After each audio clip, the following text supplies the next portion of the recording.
रही है और यहाँ हिंदुस्तान में उसका अमल होगा। अब 2 दिन से जो बातें सामने आई है वो जो मैंने बात कही थी अगस्त के 1 तारीख को, उसको पुष्टि देने वाली ये बात है। इस देश के केंद्रीय रेल राज्य मंत्री, उत्तर प्रदेश के एक मंत्री सरकार के, महाराष्ट्र के बीजेपी के जो अलायंस है उनके एक विधायक और भी कुछ लोग हैं, सभी एक ही भाषा में बोल रहे हैं कि राहुल गांधी के ऊपर हमला करने की। कोई कहता है कि उनकी जुबान काट के जो लेके आएगा उसको मैं 11 लाख दूंगा, कोई उनको आतंकवादी कहता है, कोई उनके ऊपर हमले की बात करता है। ये एक षड्यंत्र है, एक साजिश की रचना है। जिस तरह से राहुल गांधी के नेतृत्व में इस देश का पूरा विपक्ष एकजुट हुआ है और होता रहेगा, उससे अगर किसी के मन में डर पैदा हुआ है तो लोकतंत्र में, इस देश के लोकतंत्र में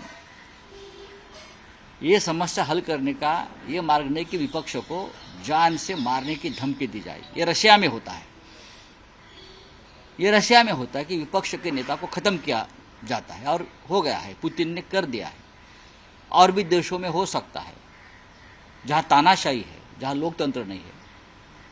लेकिन हिंदुस्तान में अगर ये कहा गया है कि राहुल गांधी का हश्र भी हाल भी उनके दादी जैसा या उनके पिताजी ऐसा करना चाहिए, कर देंगे, ये बात अगर इस देश के प्रधानमंत्री सुनते हैं और चुप बैठते हैं, इस देश के गृह मंत्री सुनते हैं और चुप बैठते हैं, मैं ये उसका मतलब ये समझता हूँ कि ये साजिश का हिस्सा आप भी है, आप भी है।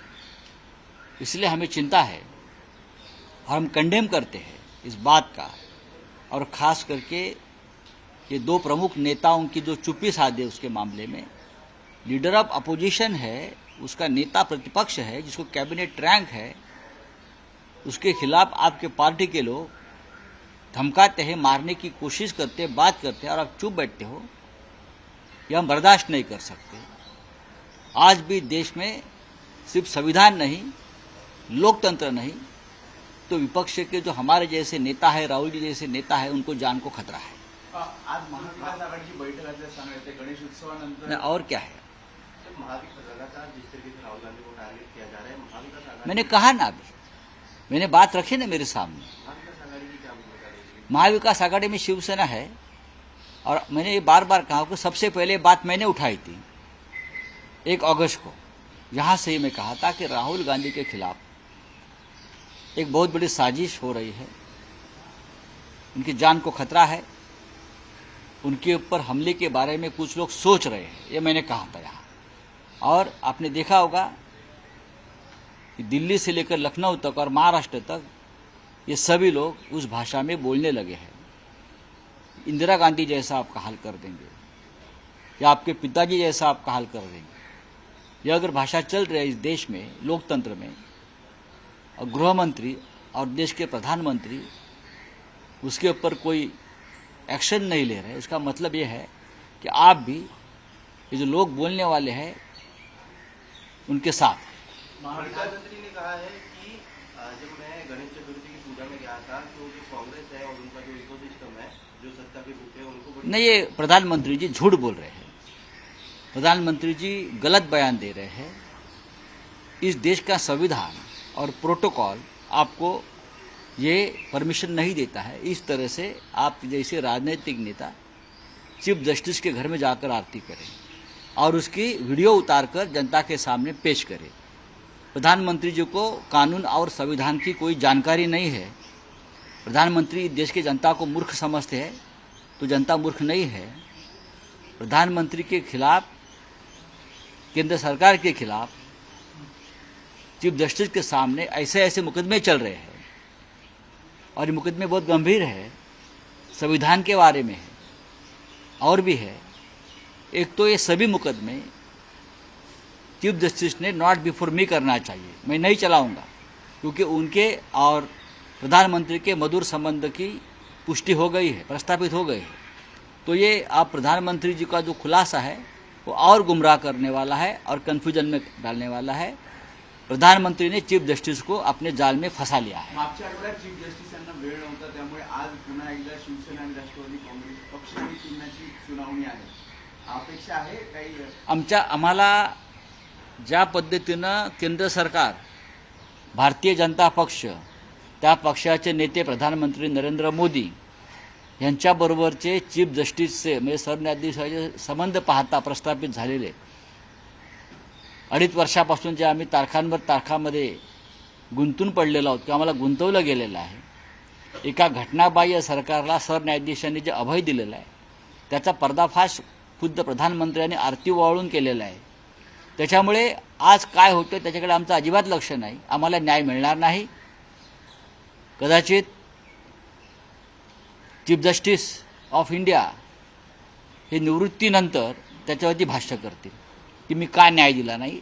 ही पद्धत आपल्याकडे आहे. अनेक मुख्य न्यायाधीश हे निवृत्तीनंतर जास्त खुलेपणाने बोलत असतात.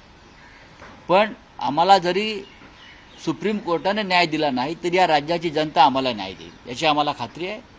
ज्या पद्धतीनं प्रधानमंत्री आणि सरन्यायाधीशांचे संबंध प्रस्थापित झाले आहेत, तुम्ही आमच्याकडनं काय अपेक्षा करता, त्यांच्याकडनं काय अपेक्षा करता? ही आमची जी चीड आहे, तडफड आहे, समजून घेतली पाहिजे. प्रधानमंत्री असं म्हणतात की मी चंद्रचूड यांच्या घरी गेल्यामुळे काही लोकांच्या पोटात दुखते, पोटात दुखणार नाही तर त्याहीपेक्षा जास्त वेदना होतील, कारण तुम्ही तिथे जाऊन या देशाची घटना, राज्यघटना, संविधान, नियम, शिष्टाचार बरं का हे खतम केलेलं आहे, संपवलेलं आहे. संविधान तुम्हाला अशा प्रकारे मान्यता देत नाही. ज्या सरन्यायाधीशांच्या समोर प्रत्यक्ष केंद्र सरकारच्या विरुद्ध काही खटले पडले आहेत महत्त्वाचे, प्रधानमंत्र्यांना आम्ही एका खटल्यामध्ये पार्टी केलेलं आहे. अशा वेळेला या 2 पार्ट्या एकत्र भेटतात गणपतीसमोर आणि पार्टी करतात. हां, हे कोणतंही संविधान जगातलं अशा प्रकारे मान्यता देणार नाही. सरन्यायाधीशांनी खरं म्हणजे हे सगळे खटले माझ्यासमोर चालवण्यास मी असमर्थ आहे, कारण प्रधानमंत्र्यांचे आणि माझे संबंध प्रस्थापित झाले आहेत. हा एक नियम आहे, तो त्यांनी मान्य केला पाहिजे की नॉट बिफोर मी. ही भूमिका त्यांनी व्यक्त केली पाहिजे. लोकांचा विश्वासच राहिलेला नाही. महाविकास आघाडीच्या जागा वाटप गणेशोत्सवानंतर होईल. आज बैठक आहे असं सांगण्यात येतं. आज बैठक आहे, आम्ही चर्चा करू. 3 पक्ष एकत्र येतील. आम्ही काँग्रेस पक्षाला सुद्धा किंवा राष्ट्रवादी काँग्रेस पक्षाची सुद्धा याच्यामध्ये आज सहभाग आहे. इतर लहान पक्ष आमचे सहभागी होतील. आम्ही आजपासून 2 ते 3 दिवस आम्ही याच्यावर बैठकीत चर्चा करू. तो जम्मू कश्मीर में शेयरिंग को लेके आज बैठक है, कौन कौन जो है बैठक में शामिल होंगे? नहीं, हम सभी नेता बैठक में, एक नाम लेने की जरूरत नहीं है. कांग्रेस पार्टी बहुत व्यस्त है आजकल, बहुत ही व्यस्त है. फिर भी हमने उनको आज बुलाया है कि ये मामला ख़त्म करना चाहिए. कांग्रेस पार्टी के नेताओं को हमने आमंत्रित किया है. इतनी व्यस्तता है कांग्रेस पार्टी के नेताओं के पास कि दर दिन तारीख पे तारीख हो रही है. इसलिए हमने आज तय किया है चाहे कुछ भी हो, आज से 3 दिन हम बैठेंगे. मुंबईचं जागा वाटप पूर्ण होईल 2 दिवसात? मुंबईचा विषय हा नंतर येईल. जवळजवळ मुंबईचा विषय संपलेला आहे. महाराष्ट्र खूप मोठा आहे, त्याच्यामुळे आम्हाला रिझन वाईज त्याच्यावर चर्चा करावी लागेल. तो गिरीश महाजन ने कहा है कि बीजेपी के पास से अगर कोई मुख्यमंत्री होगा तो वो सिर्फ एक ही चेहरा है और देवेंद्र फडणवीस अच्छी बात है. उसके ऊपर आज के जो मुख्यमंत्री है मिस्टर मिंधे, उनकी रिएक्शन आप ले लीजिए, क्योंकि वो बार बार वो बोल रहे हैं कि मैं ही कैप्टन हूँ और मैं ही कैप्टन रहूँगा. तो अभी से उनको बीजेपी के लोगों ने डिसमिस कर दिया है. पहिला मतदान होत आहे, 300 आर्टिकल रद्द झालं. अशी चांगली गोष्ट आहे. लोकशाहीमध्ये जम्मू काश्मीरसारख्या राज्यांना लोकशाहीच्या प्रक्रियेतून वगळता येणार नाही. सर